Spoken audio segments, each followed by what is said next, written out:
Potential difference most important, ये भी important कर लेंगे, वैसे वो टॉपिक भी इंपॉर्टेंट है। पोटेंशियल डिफरेंस क्या है भाई, तो समझेंगे। सबसे पहले डेफिनेशन समझते हैं। लिखा है potential difference is the work done to move a unit positive charge from one point to other. ठीक है ना, मतलब कि किसी भी एक किस चार्ज को, तो एक यूनिट पॉजिटिव चार्ज को जब आप क्या करते हैं, एक पॉइंट से दूसरे पॉइंट पर लाते हैं, ठीक है ना, और उसमें जो वर्क डन होता है वही क्या है, वही है पोटेंशियल डिफरेंस। वापस से समझेंगे क्या है, तो potential difference is the work done. क्या है ये, एक वर्क डन है।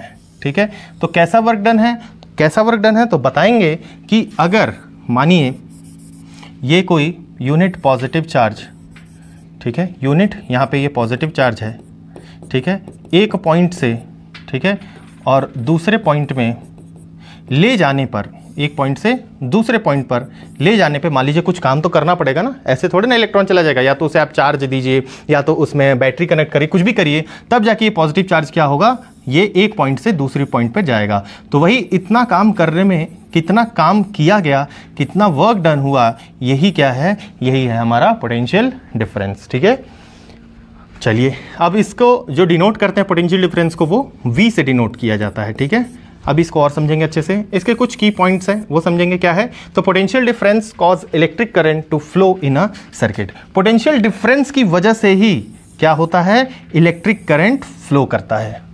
क्या बताएंगे, तो बताएंगे कि पोटेंशियल डिफरेंस की वजह से ही क्या होता है, इलेक्ट्रिक करंट फ्लो होता है। अगर पोटेंशियल डिफरेंस ना रहे तो इलेक्ट्रिसिटी का जो मूवमेंट है, जो फ्लो है, वो होगा ही नहीं। ये बिल्कुल वैसा ही है कि जैसे मानिए कि यहाँ पे मैंने क्या किया, एक जार लिया और यहाँ पे एक मैंने क्या डाल दिया, स्टेटर डाल दिया, जो इसको क्या कर रहा है, अलग अलग कर रहा है। ठीक है, और यहाँ पे ये इतना जगह मैंने रखी। अब यहाँ पे मानिए इतना पानी भरा हुआ है और इसमें इतना पानी भरा है, तो क्या होगा, ये वाला पानी फ्लो के इस वाले पानी में आएगा। समझ में आ रही बात? तो क्या होगा, ये हायर पोटेंशियल से किधर जाएगा, लोअर पोटेंशियल में जाएगा। और यहाँ भी वही हो रहा है बेटा, ये हायर पोटेंशियल से लोअर पोटेंशियल में ये चार्ज फ्लो हो रहा है। ठीक है, तो अगर फ्लो कब होगा, जब पोटेंशियल का डिफरेंस हो। ठीक है, तो हायर पोटेंशियल से लोअर पोटेंशियल में चार्ज क्या होगा, फ्लो होगा, इस वजह से इलेक्ट्रिक करंट भी होगा। ठीक है, it is measure using a volt meter which is connected to a parallel cross two points. ठीक है, किससे इसको मेजर किया जाता है, एक वोल्ट मीटर की मदद से इसको क्या करते हैं हम लोग, मेजरमेंट इसका करते हैं। किसकी मदद से, तो वोल्ट मीटर की मदद से। वोल्ट मीटर क्या होता है, एक मीटर होता है। अभी आप अगर मार्केट में जाएंगे देखने के लिए तो अब मल्टीमीटर आते हैं। मल्टीमीटर में उसमें एम्पियर मीटर भी होगा, वोल्ट मीटर भी होगा, गैल्वेनोमीटर भी होगा, तमाम तरीके के होंगे। ठीक है, लेकिन हाँ, अभी कुछ समय पहले, कुछ साल पहले अलग अलग सारे आते थे। ठीक है, तो वही वोल्ट मीटर की बात हो रही है, जो पोटेंशियल डिफरेंस को नापने में मदद करता है। ठीक है, कुछ इस तरीके का ये डिवाइस होता है और इसमें एक ऐसा कांटा होता है और यहाँ पे जो बताता है 120 वोल्ट, 240 वोल्ट और, ठीक है, तो ये सारी चीज़ें होती हैं। समझ में आ रही बात? चलिए अब थोड़ा सा इसको समझते हैं हम लोग, पोटेंशियल डिफरेंस को, इसके फॉर्मूले वगैरह को देख लेते हैं। ठीक है, चलिए अब अभी हमने समझा पोटेंशियल तो V हमने क्या समझा, अभी V समझा पोटेंशियल डिफरेंस, और इसका एक फॉर्मूला होता है जो कि अभी मैंने डेफिनेशन बताया था, वहीं से क्या बताया था, मैंने बताया था कि एक चार्ज को, ठीक है, एक यूनिट चार्ज को, जिसको किससे डिनोट करते हैं, Q से, और कितना वर्क डन करना पड़ रहा है, ठीक है ना, यही क्या है हमारा पोटेंशियल डिफरेंस। तो V इज इक्वल टू क्या होगा, W/Q, और इसकी जो यूनिट होती है वो क्या होगी, जूल पर कूलम। ठीक है, जूल पर कूलम। ठीक है, तो जूल पर कूलम को हम लोग क्या बोलते हैं, जूल पर कूलम को हम लोग डायरेक्टली बोल सकते हैं यहाँ पे वोल्ट। क्या बोलेंगे, वोल्ट बोलेंगे,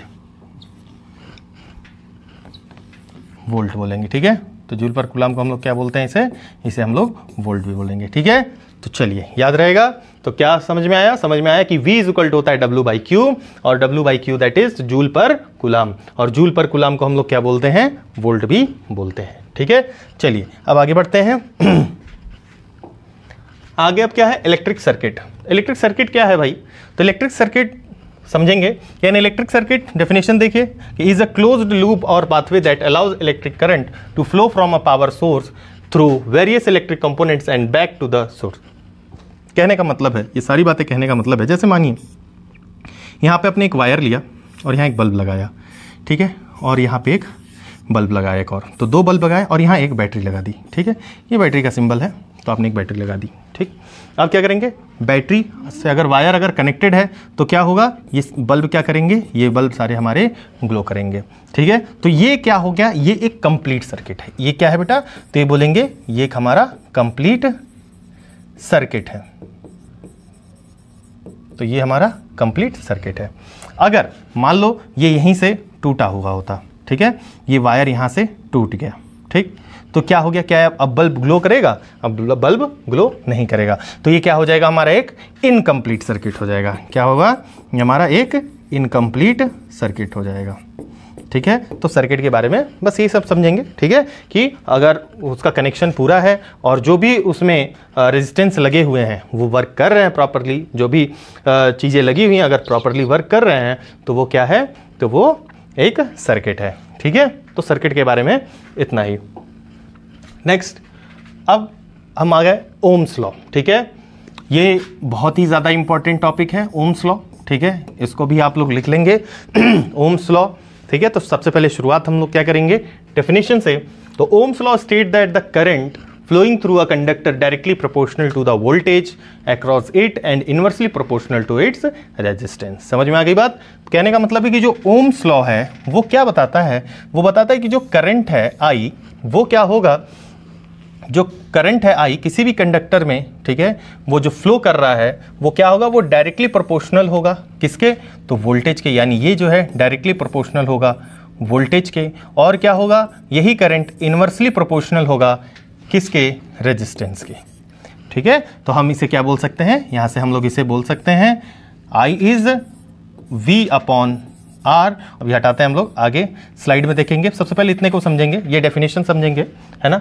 तो क्या समझ में आया, हमें ये समझ में आया कि I is directly proportional to V and I is inversely proportional to R। R मतलब रेजिस्टेंस, ठीक है। अभी रेजिस्टेंस क्या होता है, तो रेजिस्टेंस अभी मैंने बताया था बेसिक तौर पे क्या होता है कि जो भी हम लोग अप्लायंस यूज करते हैं वो क्या है, वो एक रेजिस्टेंस की तरह काम करते हैं, ठीक है। अभी रेजिस्टेंस हम लोग पढ़ेंगे भी। इसके क्या की पॉइंट्स है, क्या चीज़ हमें ध्यान में रखनी है, तो डायरेक्टली प्रोपोर्शनलिटी का क्या, एज वोल्टेज इंक्रीजेस, वोल्टेज जैसे जैसे इंक्रीज करेगा, ठीक है, द करंट इंक्रीजेस, करंट भी क्या होगा, इंक्रीज करेगा, ठीक है ना। Provide to resistance remain constant, और उसमें जो रेजिस्टेंस है वो अगर कांस्टेंट रहता है तो जैसे जैसे आप वोल्टेज को बढ़ाएंगे वैसे वैसे क्या होगा, करंट भी बढ़ेगा। नेक्स्ट क्या है, इनवर्सली प्रोपोर्शनल किसके होगा, तो एज अ रेजिस्टेंस इंक्रीजेस, तो जैसे जैसे रेजिस्टेंस आपका बढ़ेगा वैसे वैसे क्या होगा, करंट जो होगा वो डिक्रीज करेगा, provided the voltage remain constant, अगर वोल्टेज आपने कांस्टेंट रखा है तो, ठीक है। ये की पॉइंट्स हैं, इसको आप लोग ध्यान में रखेंगे, ठीक है ना, इंपॉर्टेंट बात है, इसको बिल्कुल ध्यान में रखेंगे कि क्या चीज़ें होती हैं, ठीक है। तो ये हमारा था ओम्स लॉ। ओम्स लॉ इसको जो है डिनोट किया जाता है किससे, ओम का जो सिंबल है, ठीक है ना, ओम्स लॉ का जो सिंबल है वो क्या है, वो है ये, ठीक है, इसको इससे डिनोट किया जाता है, ठीक है। करते हैं कि आप सभी लोगों को ये वीडियो बहुत अच्छी लगी होगी, और अच्छी लगी होगी तो क्या करना है, दबा के लाइक शेयर करना है, ठीक है। और इसमें जो है जो भी तरीके की जो भी डाउट्स आपको आ रहे होंगे वो सारे डाउट्स आपको कमेंट में मुझसे पूछने हैं, मैं ज़रूर उसको बताऊंगा। और इसकी नेक्स्ट वीडियो जल्दी हम लोग लेके आएंगे, ठीक है। जैसा कि मैंने कहा कि ये जो इलेक्ट्रिसिटी का पार्ट है ये 2 पार्ट में हम लोग पूरी वीडियो को कंप्लीट करने वाले हैं, ठीक है। अगर इसमें आपको कोई दिक्कत आती है तो आप कमेंट करके मुझसे पूछेंगे। मेरे पास जो है PDF भी इसका है, ठीक है। अगर आप कहेंगे तो मैं इसे PDF भी प्रोवाइड करा दूंगा, जो भी चीज़ें मैंने आज पढ़ाई है, जितनी भी स्लाइड्स मैंने पढ़ाई है, ठीक है।